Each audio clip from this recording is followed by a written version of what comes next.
Hello, everyone, and welcome back to another episode of In the Corner. I'm Cash. Today, we're episode 115. And Merry Christmas, Happy Holidays to whatever you celebrate. It's December 23rd.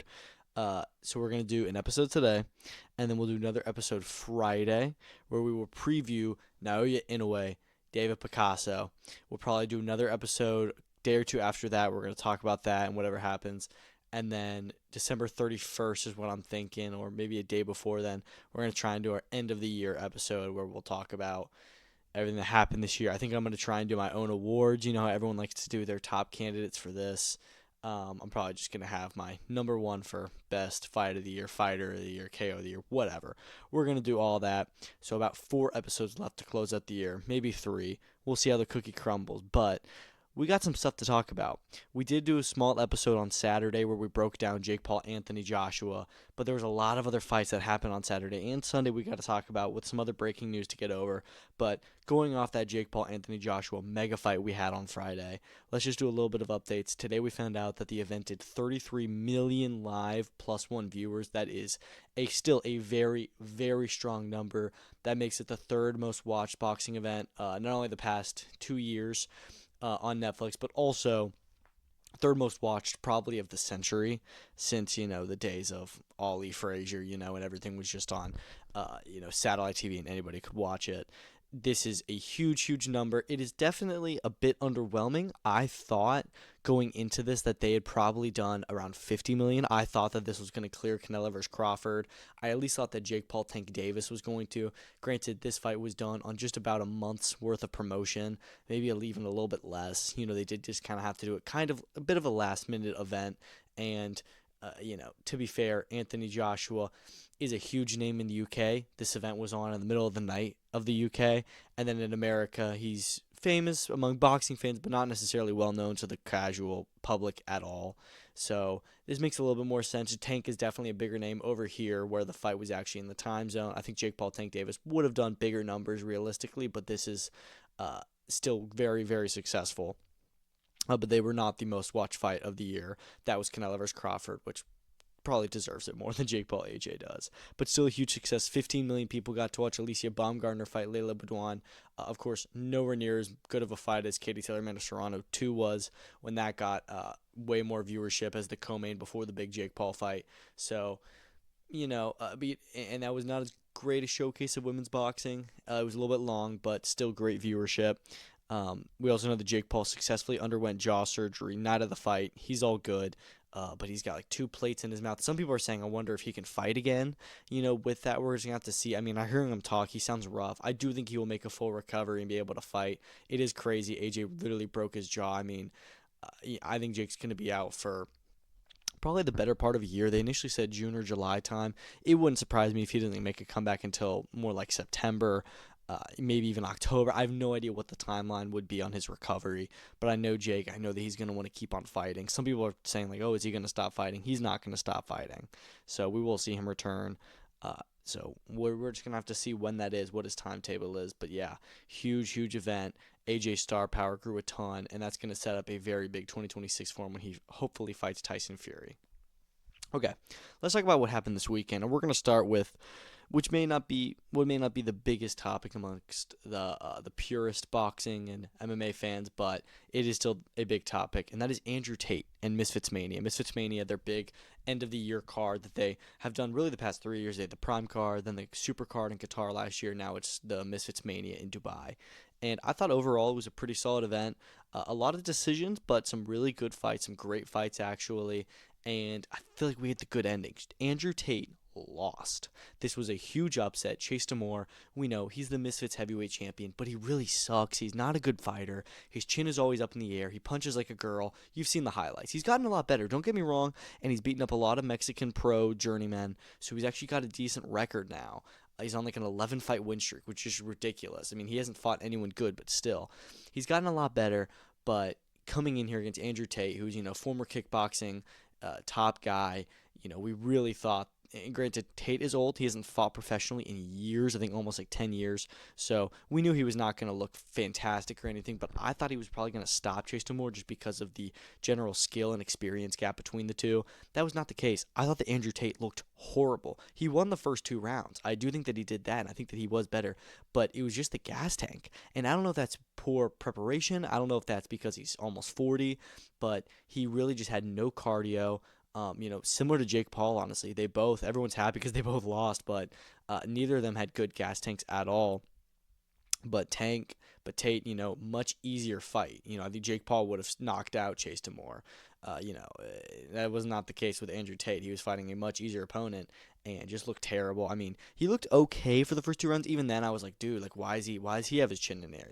He was fighting Chase's fight, a lot of ugly hugging and clinching. Chase DeMoor did what he had to do to win, and he got the win, and I'm really proud of him. And I'm really glad that he shut up Andrew Tate and said, no, you're not going to be the CEO here anymore. We want KSI back. I love it. I love him shutting down this whole thing. This whole plan the Misfits had was for Andrew Tate to become the new face of the company and all this stuff. And he completely just ended all of that. And, you love a good upset. I don't know if Andrew Tate fights again. I'm thinking right now that he does not. I think that I don't even know how they recover from this whole Andrew Tate's the CEO storyline. I don't know what they're going to do with it, but he's not the CEO anymore. I'll tell you that. That's for damn sure. And I do not think that we'll see him fight again. He was pretty humble in defeat, because there's no way to argue it. You lost that fight. But, I mean, really, just as soon as the 3rd round hit, nothing left. No cardio. And definitely poor preparation. So, well done to Chase. It wasn't pretty, but he did what he had to do. He had a good game plan. And he was the better man on the night, so congrats to him. He is now, his star power has risen a ton, so he's now going to be one of the faces of Misfits going forward. And yeah, good for him, man. Let's talk about this undercard. Tony Ferguson, man. He's on a 2-fight win streak. He and Warren Spencer had a phenomenal fight. I think Warren Spencer deserves a ton of credit for taking this fight off the back of taking the Dylan Dennis fight in MMA. The guy's got balls. And he comes in here. He actually wins a round against Tony, too. He does get dropped here and there, but makes it a very, very fun fight. Got a really strong chin. Just goes through it with a legend in Tony Ferguson. But we all knew who was going to win this fight, and Tony Ferguson gets the win by decision in the end. And yeah, so he's now, again, a face of Misfits boxing. I'm very curious to see who they're going to match him up with next year. They've got so many good opponents. It doesn't seem like they're going to necessarily throw him in with other MMA fighters just yet. Keep him in this kind of influencer sphere. I hope he fights one of the other top influencers next. Maybe that's Slim. Maybe that's Gibb. Who knows? They've got options for him. But, really impressed by Ferguson and Spencer. They both got fight of the night bonuses because that was one of the best fights Misfits has ever put on. Amado Vargas beat Dean the Great. I mean, this was just a very big gap between influencer and pro boxer. I've always thought Dean was one of, if not the best YouTube boxer, and that he maybe could take a run at the pros. He was talking smack with the likes of like Shakur Stevenson, Ryan Garcia, all these like legitimate top world champions, and getting them to kind of rage baiting them and getting them to think like, oh, I got to fight this guy. And then Amado Vargas, who's an undefeated pro, but nowhere near as good as those guys, comes in and dominates and wins every round. Dean had his moments. He fought back well, but he really just couldn't deal with Amado Vargas. And with all the talk that he talked the talk, he did not walk the walk. I'll say it like that. So I know Amado Vargas definitely had a very good, very happy ass whooping on him. And then you also had Anthony Taylor losing to Niraj Goyat, AT, thinking that he won the fight in the end, which was a bit weird. This is the first MVP versus Misfits matchup, and MVP won. I thought that it was an interesting fight. I thought that AT started off pretty good. I gave him 2 of the first 3 rounds, and then from that point on, Niraj Goyat just had cleaner boxing. He's just a much more experienced and better boxer than Anthony Taylor, even though he's a smaller guy. We just I figured that this was likely going to happen. I mean, both these guys took this fight on a shorter notice. It was meant to be Niraj Goyat versus Slim and Anthony Taylor versus Dylan Dennis. AT was practicing for a completely other sport and then had to change on about 2 weeks' notice. That's got to be tough, but well done to Niraj Goyat. So 2 Misfits favorites lose, that being AT and Dean the Great, but they'll be back. Ben Williams beats Nick LMAO. Just a really good performance. Wins every round against him. Nick LMAO has always been in really competitive and fun fights. Every fight that he's lost or drawn against, you can make an argument that he deserved the win in that fight. And this one, You can't do that. This is the first time someone's really dominated him and just shut him down. So well done to Ben Williams. He was one of the best prospects Misfits had last year. Then he had a really bad performance against Jarvis for the title, and now he's right back on top of the scene in that division. So love that. Amir Anderson beats Joe Laws by second round TKO. Really, really impressive prospect. This was a step up. We all knew he was going to beat Joe Laws, but still handled him very easily.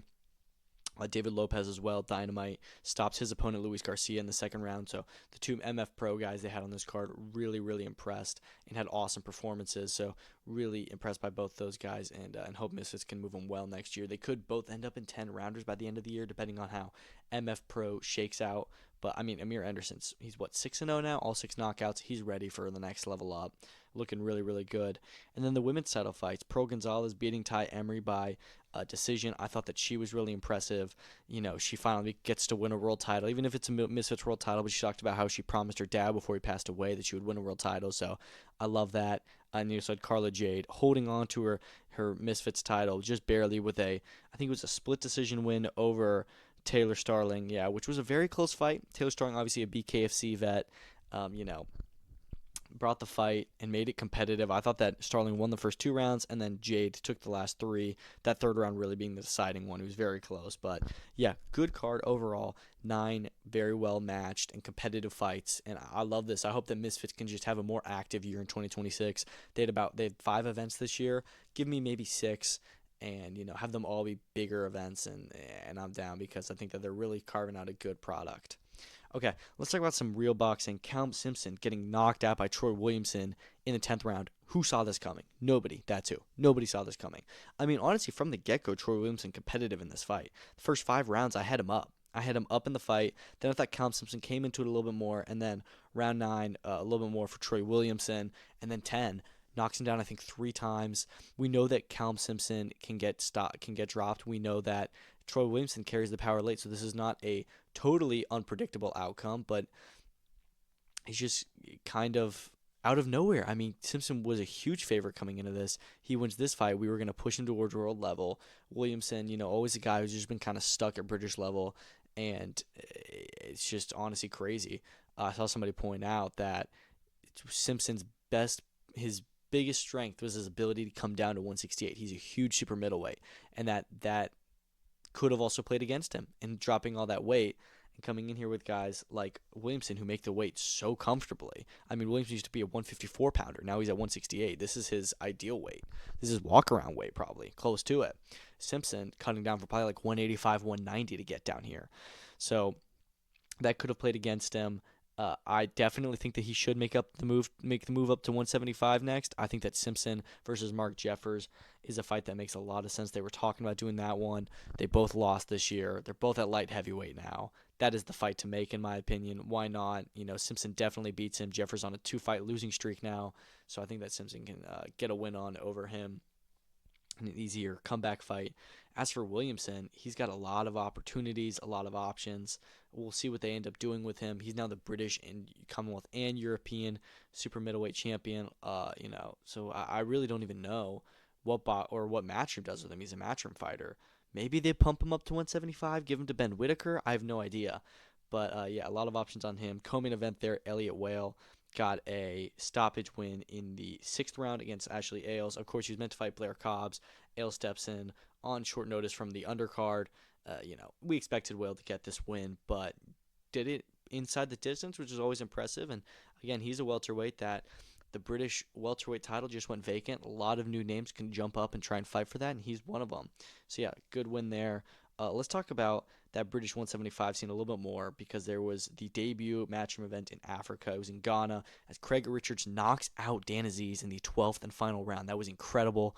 Obviously, I actually thought Dan Aziz was doing great in that fight.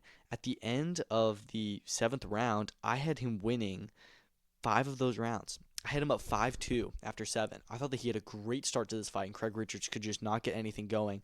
And then from that point on, Richards kind of took over the fight, figured out his rhythm. Aziz kind of tired and slowed down his output, and then Richards started to just make the fight his own, shortening the difference.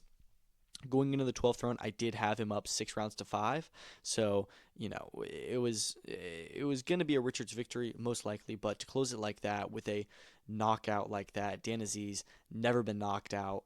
Very, very impressive win for Craig Richards. Exactly how we would want to close out the matchroom calendar for 2025 and close out his year.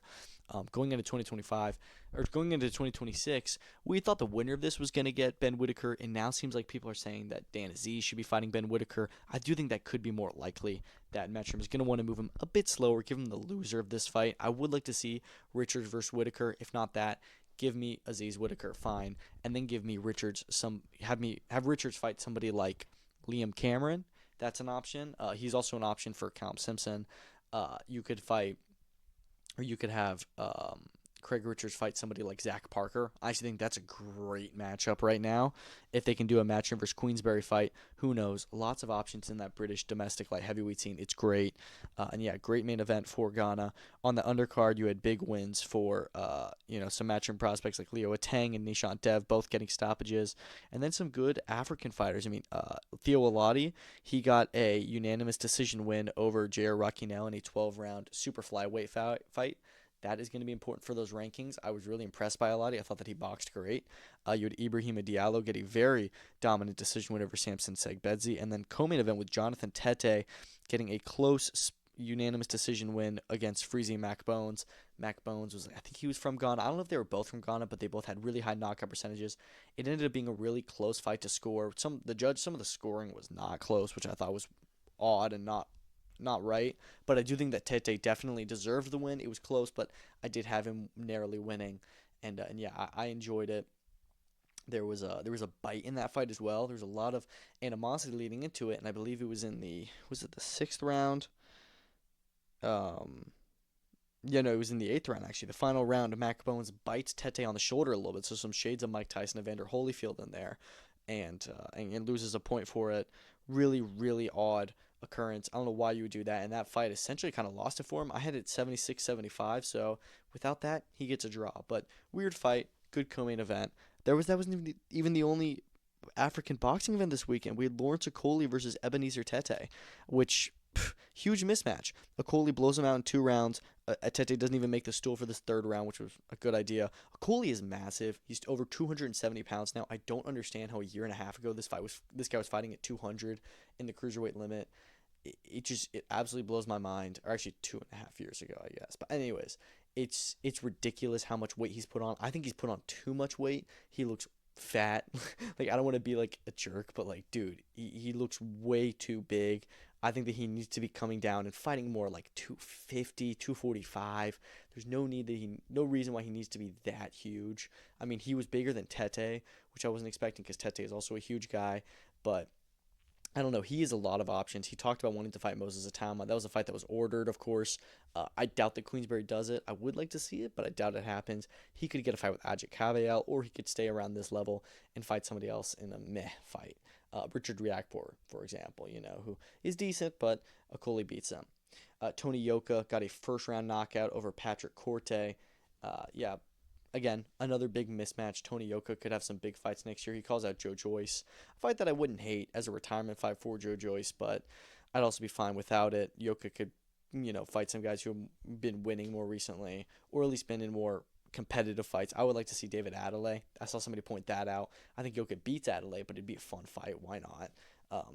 Whatever. But I really don't want to see more mismatches like these. Both these guys had super easy fights on Sunday.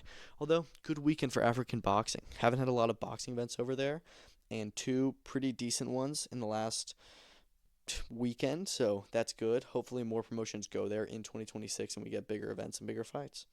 We also had Olivia Curry versus Kay Scott 2. That was obviously one of the women's fights of the year. In September, they ran it back. It was a draw last time. I thought Kay Scott won it. This time, she won it more convincingly. I had the fight 97-93 in her favor. You could have it more wide. So good performance from her. Not as great of a fight, but still a good watch. That card was pretty solid. Tony Harrison got a 4th-round stoppage over Brian Chavez. Really fun fight to watch. Drops him, I think, 2 or 3 times on the way to that stoppage, but Chavez competitive while he's there. Those boys were nonstop throwing. And then the same thing with Price Taylor versus Michael Coffey. Taylor gets the unanimous decision wins just about every round of that fight, but Coffey, never stops being competitive, and Taylor never stopped throwing. So it was a really fun heavyweight fight. And then first fight of the card, Sardia Simmons gets a 1st-round knockout. Definitely a disappointing one. Just kind of ended really quickly, but it is what it is. Good boxing this weekend. Last big boxing weekend of the year. Obviously, we have a pay-per-view on Saturday, but that one feels a little bit different. It's only one card, and it's all Japanese fighters who don't talk a lot, so it's a little bit under the radar. But this was the last weekend where you got all these fights. We also had a BKFC card, the last one of their calendar year. Mohegan Sun main event. Parker Porter stops Anthony Garrett in the second round. He gets dropped 3 times in the first round. Drops Garrett once in the first and then again in the second round. So he's competitive, but I thought he was on the way to losing that fight. He was not looking good, and then just gets a minute recovery time in between rounds and finishes Garrett. So great heavyweight fight to close out the year. One of the best big KFC main events of the year. Just that first round was incredible. Pat Casey had a great first round TKO in the co-main event. He's gone for big fights. And again, Parker Porter, we could see him get in with Leonardo Perdomo. It seems like they were trying to sell that fight. In the meantime, maybe the winner of that gets a shot at the heavyweight champion that will be decided between Ben Rothwell and Andrei Arlovsky on February 7th. BKFC could be cooking here. I don't know. You had decision wins for both Peter Barrett and Cito Navarro. I kind of thought Sanchez beat Navarro, but I don't know. And the Barrett versus Pike fight was very close, but overall good. Gary Boleto gets a second-round finish. What's his name? Rico Disciolo had a good first-round knockout against Stash Kuykendall. Guilherme Viana had a great second-round finish against Aleem Whitfield. So, yeah, just overall a good card. Fun BKFC action to close out the year. And they're going to start right back in the Mohegan Sun on January 17th, where they also announced some updates to that card. Co-main event is going to have Jamel Herring fighting Matt Goyman on that card, which is a great boxing former champion entering BKFC. You're also going to have Javier Fortuna, another former boxer, fighting Dalvin Blair on that. So more boxers crossing over into BKFC, which is always fun to see. And yeah, hopefully that's just their first card of the year. Then you got another one a few weeks later. That's Knucklemania. So BKFC is going to start 2026 very strong.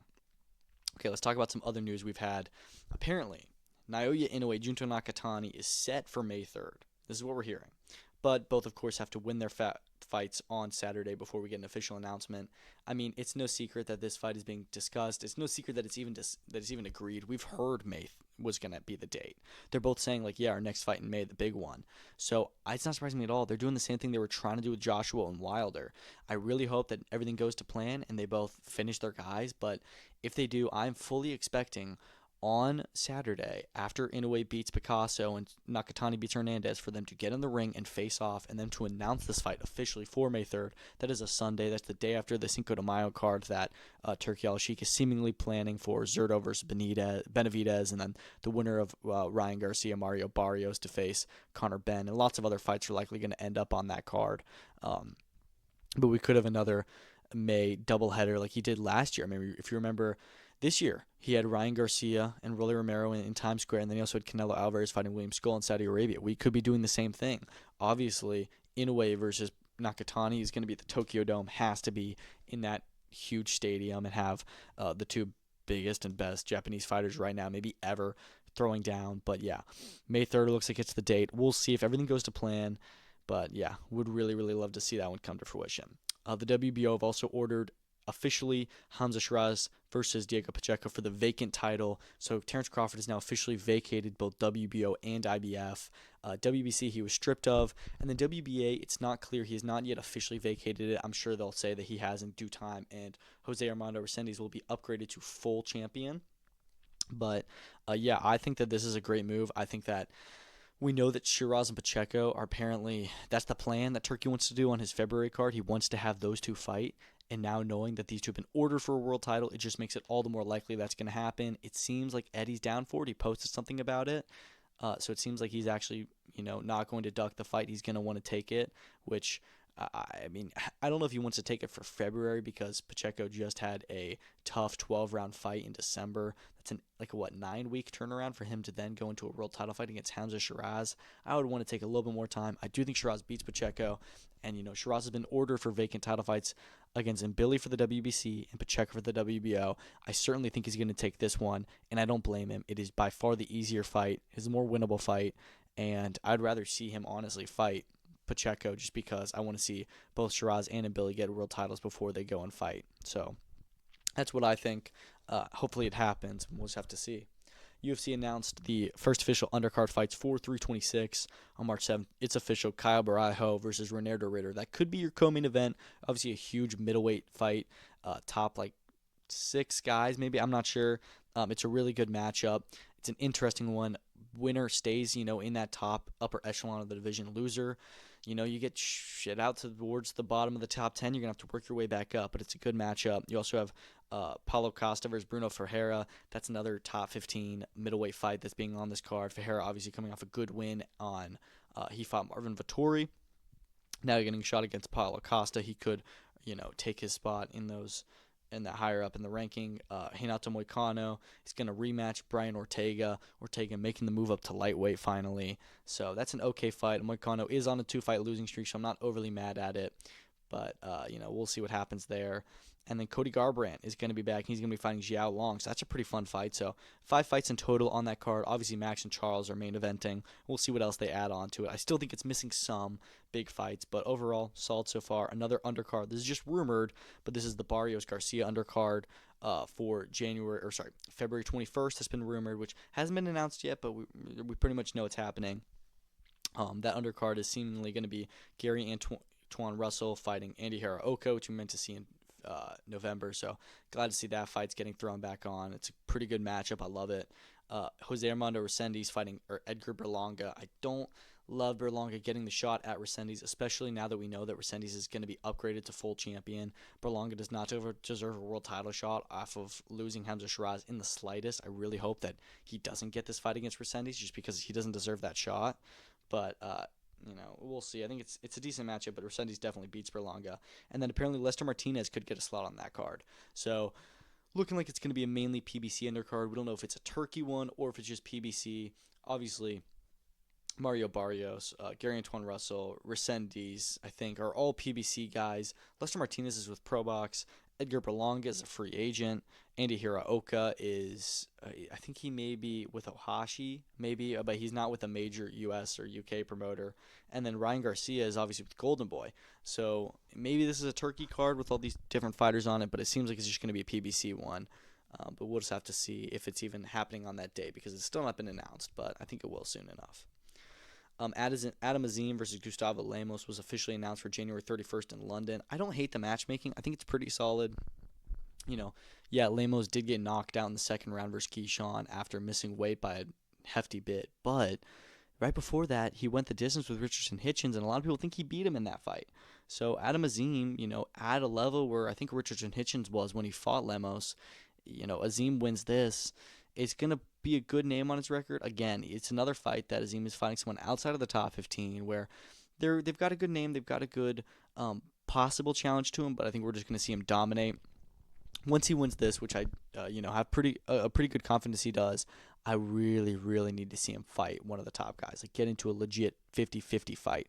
I know he's young. I know there's no rush, but I'm just ready to see it, dude. I'm ready to see him fight Dalton Smith. If Dalton Smith can pull off an upset and beat Subriel Matias on January 10th, that is the fight to make. It is Smith versus Azim for the world title. Got to happen. A co-main event for that is going to be Fran Hennessy versus Eli Boutel, both undefeated. That's going to be a WBC final eliminator, I believe, at bantamweight. So important fight there. The women's bantamweight division, very, very interesting with Sharnika Johnson, Dina Thorsland, TMA 8 coming through, and a lot of other good fighters. So I like that fight. A title eliminator on that card is going to be very fun. And, I'm down for it. Let's talk about Keyshawn Davis. He's saying his next fight's going to be at welterweight. I don't understand why he's going to skip over 140. Maybe it's because there's a lot of killers there. Maybe it's because he knows that he's big for the division. He doesn't want to cut as much weight, even though I think that he can make 140, definitely. I don't know what it is, but I really, really hope that he doesn't go to 147. I think that he can fight at 140. I think he can win a world title at 140. I think there's so many good matchups for him there. There's no reason to rush. I know he doesn't want to fight in the same division as Shakur. Maybe that's it. They both want to take out on their own divisions, but I really want to see him get in the mix at 140 before he moves up to 147, which is, of course, inevitable to happen. But, take your time. Don't skip it. There's a rumor going around that Movsar Evloev versus Lerone Murphy is going to headline UFC London on March 21st. I hope this is the case. We all said it as soon as Diego Lopez somehow got another title shot against Volk.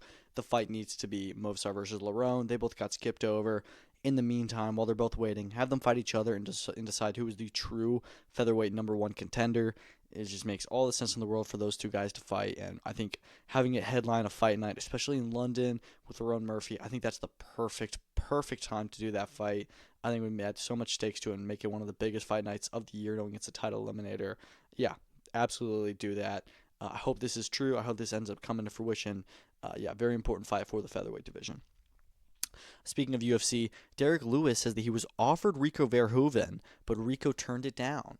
So this is really interesting because obviously we're hearing rumors now that Anthony Joshua is going to be fighting Rico Verhoeven. Potentially, they're working on a deal. Not that he is, but that is in negotiations for this February 14th date, which, is a little bit questionable. It's kind of controversial, whatever. But, kind of brings up some questions. We knew that Rico was going to be in conversations with the UFC. We didn't know what direction he was going to go after leaving kickboxing, but after the AJ rumors came out, it's like, oh, okay, he's not interested in MMA right now. He wants to do boxing. Maybe he was interested in the UFC. He was talking to them, but then Turkey made a beeline for him, said, I want this guy, made him an offer. He can't refuse. I mean, if I'm Rico and I'm getting offered to fight Derek Lewis or Anthony Joshua, knowing the kind of money that's going to be on the table for both those options, I'm choosing Anthony Joshua. That's way more money to be made. And then I think after that, we could see him go to the UFC. I don't think this is at all Rico ducking Derek Lewis or even refusing to fight in the UFC and going for another option. It could just be delaying his UFC debut. I think he just wants to try out boxing, which, I do think Anthony Joshua probably beats Rico Verhoeven. At least I would hope so. And then Rico can then make a go in the UFC. We'll see what ends up happening. Maybe this AJ fight won't happen and Rico goes straight into the UFC, but knowing the UFC we're going to match him up with a guy like Derek Lewis shows they wanted to see him immediately get into top 10 fights and not waste his time, which I like to see that. Boxer have signed Greatest Krause. This is a little bit surprising. Obviously, Greatest Krause was really the main, fighter that GBM Sports have had. Izzy Asif. They've had, excuse me, they've been having a pretty good year, and he was kind of leading their charge as their top prospect, and paving their way into the top promoters in the UK. So at first, when I saw that he left them to go to Boxer, I was a little bit like, oh, surprised. But then I see Izzy is still, involved as his manager. But you definitely want to see Krause get to a big promoter, and him being on Boxer is going to be huge for both parties. He's going to get way more visibility on the BBC. Plus, this is big for Boxer. Everyone's been leaving them. So for them to snatch up a top light heavyweight prospect is really, really big for the promotion. And I hope they do big things with him in 2026. Moving on from there, Matchroom have announced the undercard for their first show of the year. That is going to be January 24th in Las Vegas, obviously headlined by Andy Cruz versus Raymond Muay, which is a great fight. Co-main event's going to be Khalil Coe versus Jesse Hart. This fight was meant to happen in October. I think Coe got injured, so glad that they could reschedule it, still have it happening. Omari Jones in another step-up fight. And then you got Israel Madrimov back, I think it's against Alexis Salazar is the guy's name, who hasn't fought in a few years, so would have liked to see him fight someone a little bit more active, but, he really, really needs a win. So, not overly surprising. They're going to give him an okay opponent, but not a top 15, 154-pounder. Then Zaquin Moses is back, as is Harley Madero. So, pretty good card on January 24th. Not great, not anything crazy, but some good names. I'm excited to see Madrimov and Jones make their returns. And Coe versus Hart is a pretty good fight, so I'm down with it. MVP is looking to come to the UK in Q1 next year. We knew this, or actually we didn't know this. I just kind of thought this was going to happen with the amount of UK fighters they've been signing and how international the promotion they want to be. I feel like it makes all the sense in the world to go to the UK, which may have the biggest boxing market, right now in terms of how many events are put on, how big it is with the fan base, in the public. And with how many fighters MVP has, it's natural for them to, in their international expansions, not just go to Canada and Puerto Rico, but to go to places like the UK where you have a lot of fighters. They could put on a really solid fight over there with like 4 or 5 world championships with the amount of champions they have from the UK. So it just makes total sense to me, and excited to hear that they're gonna make a play in the UK, because that is. Again, is just showing that MVP is really becoming one of the top promotions in the sport. And for them to be able to do events both in the US and the UK and be that international, it makes, nobody else is that international besides Matchroom. Matchroom is the only true international boxing promotion. So for MVP to be doing that same thing, it's definitely going to be very competitive. We've heard that they are in discussions with Sky Sports for a deal. If so, it would not surprise me at all that this is playing into that, and that they get that deal and have the Sky Sports boxing events, and they put on a few events in the UK a year, and have a really big visibility, and then MVP becomes a player in the UK. I mean, we know they tried to sign Vidal Riley, so they're not just going for the women's fighters; they want men's too. So yeah, really curious to see how this all unfolds, but excited to see them expand more in 2026 because they've had a huge year in 2025. All right, that's it for today's episode. Like I said, we're gonna do another episode probably Friday where we're gonna excuse me, preview the big Japanese Saudi Arabia card. Naoya Inoue versus David Picasso, Junto Nakatani versus Sebastian Hernandez, Kenshiro Taraji versus Willibaldo Garcia, Taigi Imanaga on the card, as is Reito Tsutsumi. Unfortunately, Hayato Tsutsumi versus Jazza Dickens is off. It's very disappointing. It's going to be another world title fight. But, still 5 decent fights, all with Japanese top fighters. Looking forward to it. Thank you guys so much for listening, and peace out. Merry Christmas.